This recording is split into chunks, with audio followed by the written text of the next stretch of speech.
শুকরান। Saudi হুকুমত king Salman, শুকরান হাবিবি শুকরান।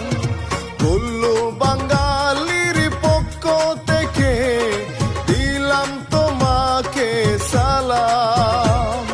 শুকরান হাবিবি শুকরান, সৌদি হুকুমত কিং সালমান।